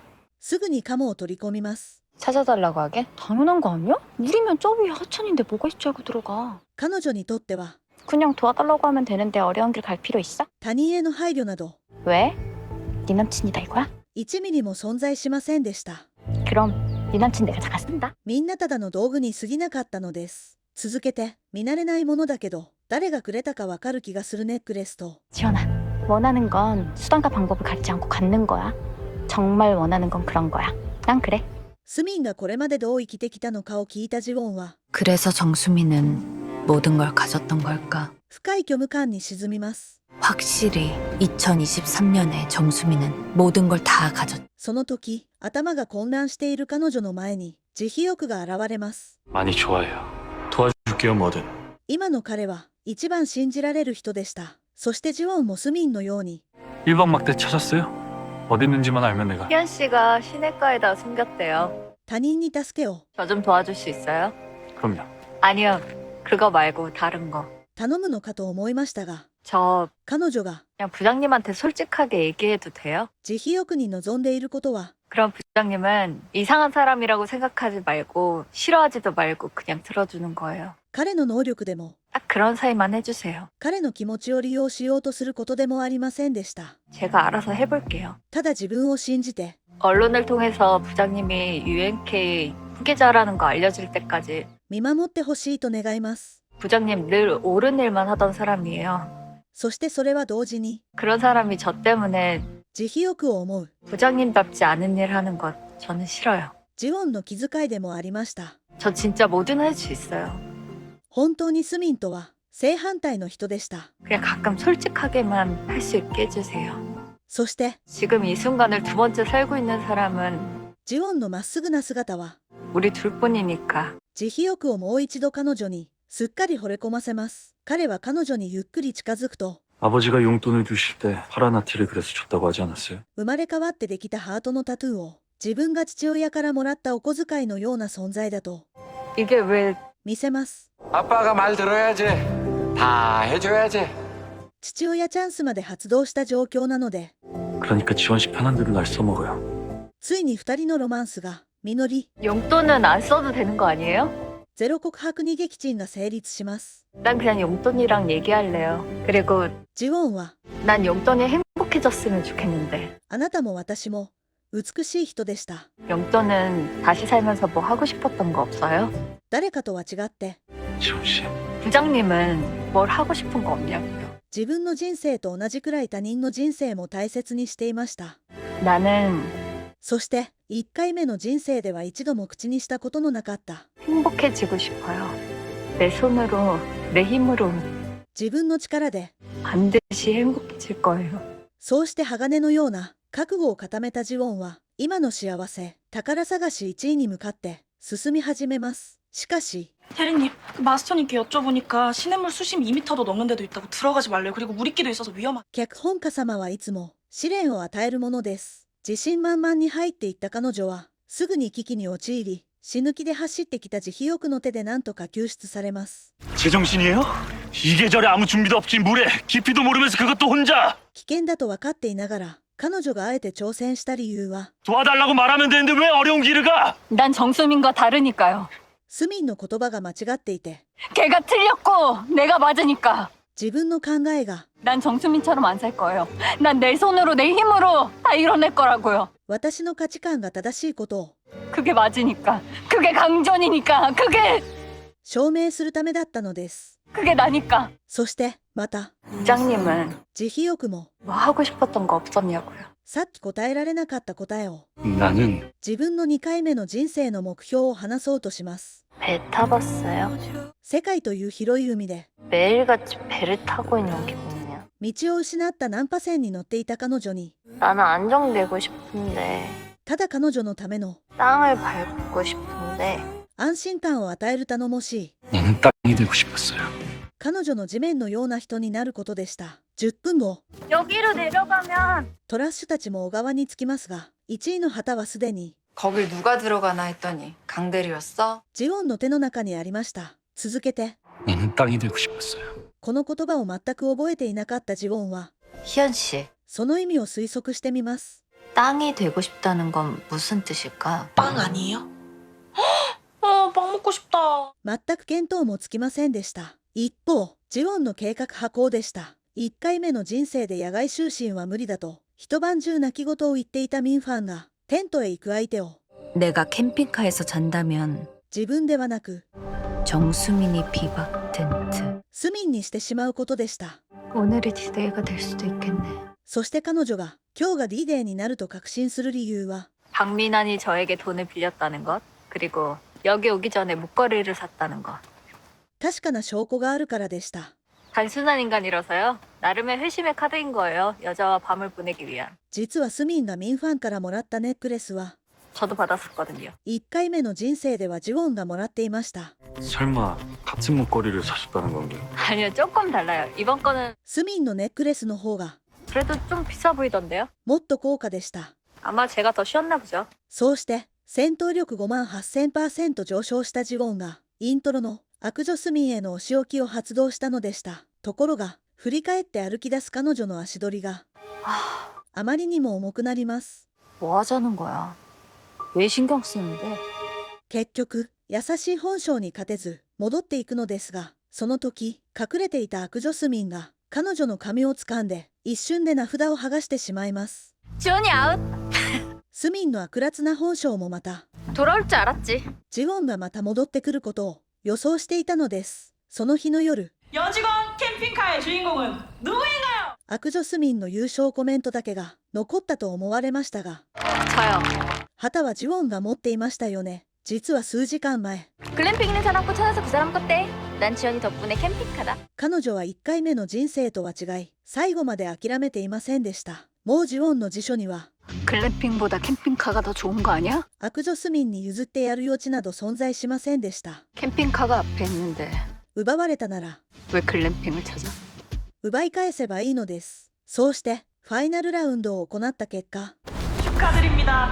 運命は変わり頭の先まで怒ったスミンが彼女を訪ねてきます。 나 이겨먹으니까 좋아? 初めからまるでジウォンが悪いかのように 잠자리 가리는 거 알면서 ガスライティングを始めますが 나도 잠자리 가려. もう絶対に負けてやるつもりはありませんでした。 나 먼저 갈게. これに悪女スミンは突然水道水をかけてしまいます。もうジウォンが自分の思い通りにならなくなると 너 나한테 왜 그래? 무슨 말이야? まるで10代の少女のように 안 져주잖아. ダダをこね始めます。 이러다 말겠지 모르는 척하는 것도 하루 이틀이야. スミンはこの瞬間にも 이젠 내가 진짜 나쁜 사람이 된 것 같은 기분이 들어. 요즘 너 진짜 나한테 너무해. ただジウォンの中にだけ悪いところを探していました。これにジウォンは今感じている感情をそのまま 싫어졌어. すっきり打ち明けます。 내색 안 하려고 애써봤는데 티났다니까 그냥 얘기할게. これはいくらスミンでも 언젠가부터 네가 싫어지더라. 너 징징대고 귀여운 척하고 내 건 다 네 건 줄 아는 거. 짜증나. 大きな衝撃としてのしかかったのです。 네가 먼저 나한테 양보해줬잖아. 人のせいにするのが常でした。 내가 당연하게 생각하는 게 나빠? まさに 내가 이렇게 된 건 다 너 때문인데 이제 와서 이렇게 하면 나 어떻게 하라고? 史上最悪のナルシストでした。 맞아. 그러니까 그만한다고. ジウォンはさらに一歩踏み込み、 나 곧 미나 씨랑 결혼해. 彼女の嫉妬心を 새 가족도 생기는데 너한테 언제까지 매여 있을 수 없잖아. きっちり爆発させます。しかしこの会話で傷ついたのは 내가 나쁜 사람 같아요. むしろジウォンでした。 분명히 정수민이 잘못한 거잖아요. 쟨 나쁜 사람이잖아요. 나는 할 말을 한 것뿐인데 근데 덜 못돼서 그래. 悪魔を相手にするために悪魔になることは 상대에게 일부러 상처 줄 정도로 못되지 못해서 그래. 決して簡単なことではありませんでした。しかし2回目のジウォンのそばには 하지만 그 누구보다 내가 잘 알아. 頼もしい地面があり、 지원 씨는 할 일을 한 거야. 揺れる心が落ち着き始めます。同じ時刻、 정수민은 아마 나를 벌 주고 싶을 거예요. スミンは 내가 자기에게 이러는 게 박민환 때문이라고 생각한다면 復讐の歯を研ぎながら 어떤 식으로 벌을 줄지는 뻔하죠. ミンファンに切ない合図を送り始めます。ネックレスを撫でながら、まるでついてこいというように振り返ると、ミンファンは催眠にかかったように 내가 오빠랑 얘기하고 싶어 하는 거 彼女を追いかけます。 어떻게 알았어요? 続けて、酒に酔った男女2人は 나랑 雰囲気に酔いしれながら 잘래? 자면 뭐가 달라져요? 危うい綱渡りを始めます。 오빤 지원이 남자친구고 난 지원이의 반쪽인데. 一線を越える前に格闘を求めるスミンとは違い、 술 마셔서 그런가? ミンファンは 난 지금 내 눈앞에 있는 사람밖에 생각 안 나는데. すでに本能に目がくらんだ状態でした。そうして OK サインが出ると、 나도 2人のゴミたちの 술 많이 마셨어요. いい芸が始まります。そしてこの全てをジウォンが見ていました。もちろん覚悟はしていましたが、 나도 너만 있으면 돼. かつて自分の全てだった2人だったため、 살짝 밀어버릴까? 彼女の心はズタズタに引き裂かれ、彼女の内面は揺れ始めます。しかし沈没寸前の彼女にまた慈悲欲が近づき、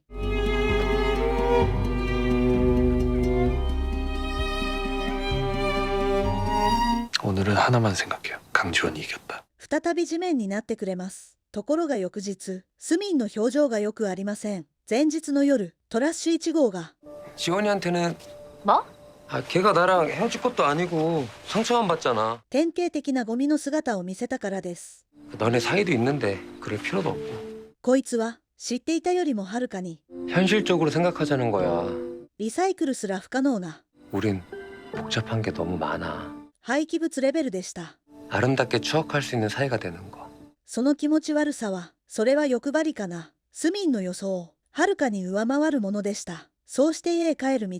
생각대로 안 된 것 같은데요. 정수민과 26년, 박민환과 17년이에요. ジウォンが2人のトラッシュのビッグデータを分析したところ、 보통 제가 이상하다는 걸 느낀 시점에서 이전 남친들은 저에게 이별을 고했어요. 절 속이면서까지 만남을 가진 건 박민환이 처음이었죠. 確かに何かあったけれど、 그게 결혼 때문이라고 생각했는데 悪女スミンが静かなところを見ると、 박민환이 생각보다 더 대단한 쓰레기라면 一つの結論が導き出されます。 끝나지 않았다는 거군요. 一方、生まれて初めて欲しいものを簡単に手に入れられなくなったスミンは、自分の悔しさを、ジウォンとの思い出を、すべてめちゃくちゃにし始めます。しかし翌日、ジウォンに手紙を渡し、 갔다 올게요, 강 대리님. 裏では両面作戦を見せます。 내 반쪽 지원에게. 手紙だけを見ると、 나한테는 네가 전부라. 오히려 네 맘을 살피지 못했나 봐. どれだけ怒っている人でも 다 내 잘못이야. 心を和らげざるを得ない。 그래도 모자란다. 용서해주면 안 돼?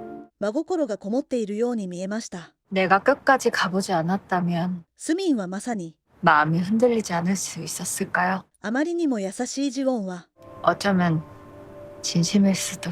あまりにも相手にするのが辛い相手でした。 주마트 시장 조사 가는구나. 피곤하겠다. ジウォンの押し付け作戦により、今日も現場へ一緒に出たトラッシュたち。 여기서 뭐해? 続けて、 이거 한번 확인해 볼래요? スミンのメモを確認していたミンファンは、 뭐 하자는 거야? またしても 뭐 하자는 것 같아요? 目がいってしまい始めます。その理由は、アーリが5個網枠を放ったからでした。 잠깐. 焦り切った彼に 어쩔 거야? 모르지. 하고 싶다 해. 나랑 어쩔 거냐고. 지금 나 가지고 노는 거지? ところがこいつ 내가 둔가 데리고 살면 되지 뭐. 答えのありさまが本当にひどいものでした。 너네 자매 같은 사이 아니야? 근데 능력 있는 남자들은 이렇게 자매 데리고 살았대. 아무것도 아니야. そしてその時 가만있어.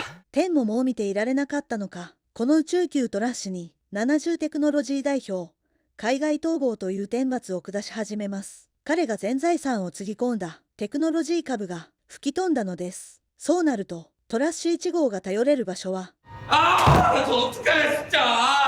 ジオンしかありませんでした。 그럼 10원도 못 건지는 거야? 現在の民ファンの状況は 지원아, まさに 지금 네가 생각하는 것보다 상황이 굉장히 심각해. 破産寸前でした。 나 신용도 썼어. 信用取引だけでなく 나 사채도 썼다고! 闇金まで完全に奈落域確定でした。するとこの状況でトラッシュ1号にできる最善は愛していたジオンに寄生するための 뭐예요? 周辺整理を始めます。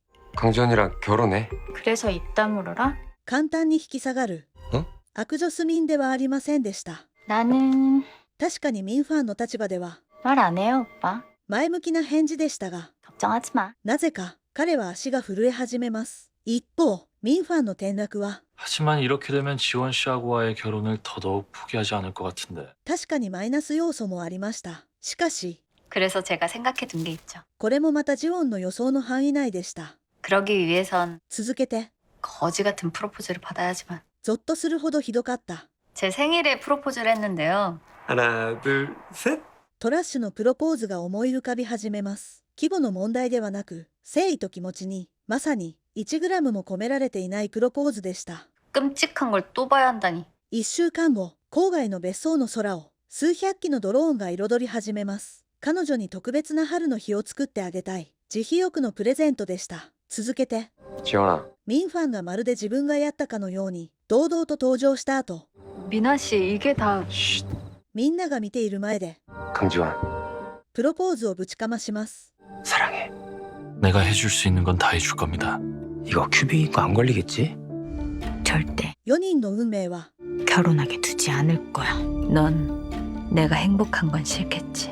どんな方向へ流れていくのでしょうか。 그래, 제발 수단과 방법을 가리지 말고 내 남편과 결혼해줘. 本当に回を重ねるごとに、どんどん面白くなる魔性のドラマでした。構成、展開、速度、4拍子が合わさって、4位一体を誇る最高に面白い作品でした。フルバージョンでの一気見を強くおすすめします。